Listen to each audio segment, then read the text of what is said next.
Welcome back to RADBMX Builds. On this episode, you're going to get a one-on-one interview with Craig Turner, the son of Gary Turner. We're here at GT in Orange, California. Let's go on in, interview Craig, and take a look around the shop.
Welcome back. Today I'm with Craig Turner at GT, and Craig Turner is the son of Gary Turner, if you didn't know that. And I'm going to let him give a little bit about who he is, his background, where he came from, and what he's doing now. So basically this video is going to be a little behind the scenes of what happens here at Craig Turner, Gary Turner, and Al's BMX. So I'm going to let Craig just take it away, shut up, get off camera, and let him take it over. Where do I start? Well, basically, I started racing when I was 5 years old, back in the early days of BMX. And then what year roughly do you think that was? 72-ish, 73-ish. Okay. And then my dad built me my first frame, I think a year or so later. I really started out with a Schwinn Stingray like everybody else did. And then started winning races and stuff on the frame, and everybody else wanted a frame, so my dad started building frames out of his garage. So like dads from the track would approach your dad and say, what is that? And I want that? Yeah. And so they would just, how much do you think your dad was getting paid to make those frames back then? Oh, heck. A couple bucks probably at the most. I mean, shoot, what I pay for material now is probably what he got paid for a frame. Yeah. I couldn't imagine. Because back then, there wasn't a name behind it. It was a father-son at a track. Yeah. And the father was a fabricator that can make a bike, and other guys were like, hey, that's not like a Schwinn Stingray. That looks way different. Did that look basically like the early GTs looked when he made it? Yeah, I mean, the GT frame has kept pretty much the same looks with the Pierce top tube and all that through all the years till now. Okay, that's pretty wild. How many do you think your dad made before he turned it into a company? Oh, you'd probably make them 1 or 2 a month, maybe at the most. But literally, he worked for a musical instrument company. He was a machinist there, so he'd actually take the material there, and his boss would let him at lunchtime to work with the mill for the lathe, what he had to do, and he had to hand cut his dropouts and all that kind of stuff. Nowadays, I just send a drawing to the laser cutter and they zip out my dropouts. Now we roll forward to today. How many do you think you make a month? I I know it probably changes quite a lot. Yeah, I mean, right now it's slowed down a little bit, but I could weld up to 10, 15 a day. A day. I walked in here earlier today off camera and you told me that my jaw hit the floor. I didn't know one man can do that. That's absolutely incredible. Yeah, I do everything myself. I'm pretty much a one-man band with Albert helping me. Cut all the material, cope it, clean it,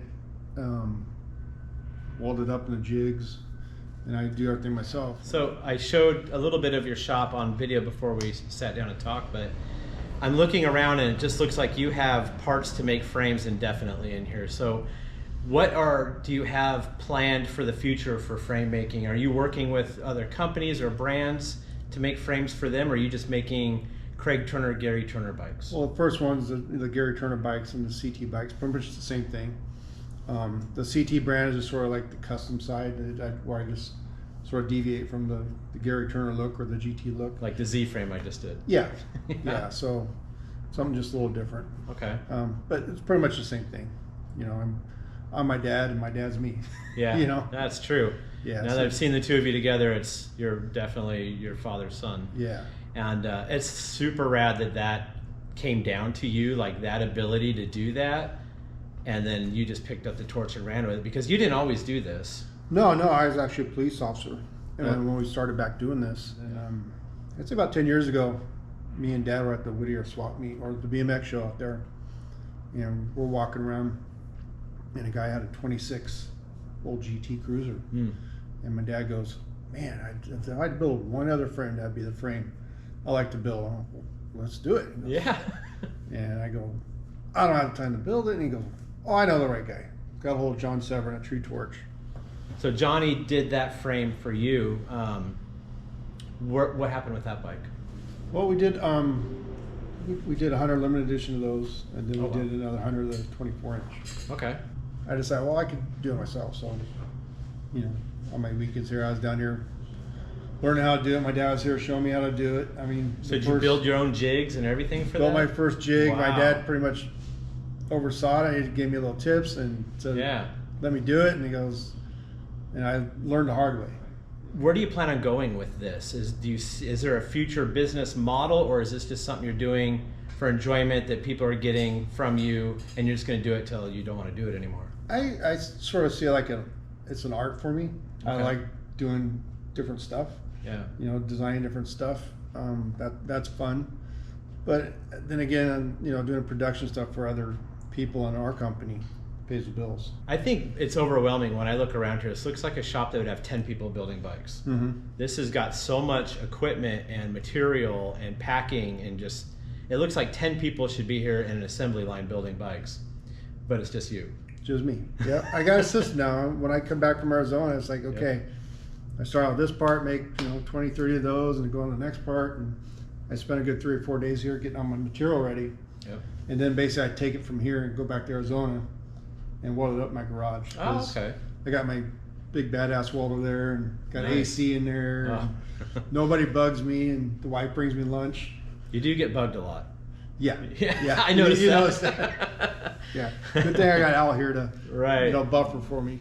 Yeah. So the Z frame is pretty much took off from the old CW. I changed it. I flipped it down to different, and just changed. I don't like copying things totally. I like to put a little spin to it. Every bike is copied something in someone else's like bike. my dad says, how many times can you reinvent the tire? That's right. It's black and it's round. That's right. Right? There's every single design now has some cue from another design that pre-existed. Yeah, but there's some cool, I see a trend now where a lot of new frame builders are coming up and some cool stuff are coming out. And but in my era of 80s BMX, it was your bike was almost a fashion statement with the colors you put on it, the parts you used, the frame design. It was, like you said, a piece of art almost, and it was a reflection of who you were as a rider. Mm-hmm. And nowadays, they all look the same. And maybe that's just me being ignorant about the new school bikes, but when I look at them all lined up at a bike shop, like you go to a bike shop now, there are no old school bikes, they're all new school bikes, and you see them lined up, I don't see much of a difference in them. But I look around your shop and I see 1,000 different frame designs, like old cues of Auburns, or just all these different motivational factors that came into your design work. And I loved that part of BMX, and I love that people like you are doing that now. So with the lightning bolt bike, the motivation being like the CW Phase 1, I actually have a CW Phase 1, and I took photos of the two next to each other. And I talked about how you reversed the lightning bolt so people aren't confused. What other kind of bikes are you doing besides the Z-frame? Right now, I do the bikes for Evil Alloy, heavy hitter crew guys. I've done for Ruka. I've done 09. I've RVCA. Yeah, Ruka, RVCA. Yeah. Hopefully me in the future. Yeah. Maybe some 20s for you. Yeah, that'd be great. I should probably do a portfolio. You probably should. It's a hell of a resume, honestly. Yeah, I do a lot of private brands. I mean, I go in from 100 frames to 10. Have you ever built just a one-off for somebody? Oh yeah. I've done some custom stuff. Is there a relationship now with GT, the company? Yes, we have a very strong relationship with them still. Oh. We're working on some more projects for this year and next year. That's exciting. We got 2 different concepts getting ready to launch. And then now, of course, he still has a brand. It's Gary Turner instead of GT. So GT was originally Gary Turner, BMX. The original stickers were Gary Turner, and he held on to that name. And then when we came back, we just came underneath the Gary Turner brand. I like it. But everybody knew GT and Gary Turner. That's right. A lot of people have heard of GT that might watch this, but they don't understand that that's Gary Turner. Yeah, it's not great boobies. Not everybody makes that connection. Not great boobies or great times, but it still stands for good times. Good times. Yeah. I think that's an excellent point. Something I've realized that a lot of people don't understand, especially as a business owner, that let's say my passion is old school 20-inch BMX bikes. You're only going to go so far with that. If you don't adapt and grow with what's currently trending and happening, you're not going to grow as a business.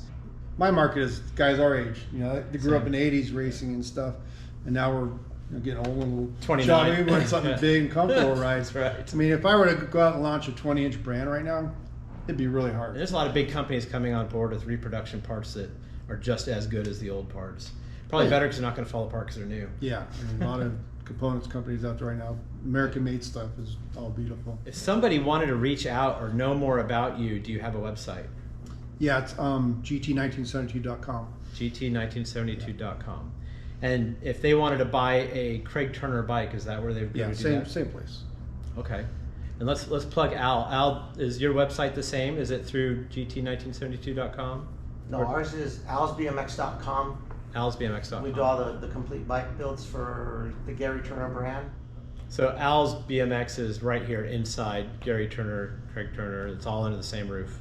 So they're one big cohesive unit of BMX, and Al's got all the parts. I mean, I buy parts from Al, and I'm going to buy some when I get off this camera because he's got a lot of really good parts. You really should check him out if you need to buy some parts online, and you can ship them to him, right? Yes, sir. All right, perfect. Or come by here and look up the address, come by here and pick them up from him if you're local, or he'll ship them to you. Anything else you'd like to say? No, it's on. All right, thanks, Craig. Thank you. All right. Okay, this is going to wrap up that video. A big thank you to Craig for the interview. A big thank you to Gary for allowing me to come out to your shop. And if you want to see more action like this and more behind the scenes, make sure you're subscribing to this channel. And to see more videos like this, click here. Thanks again, and as always, stay rad.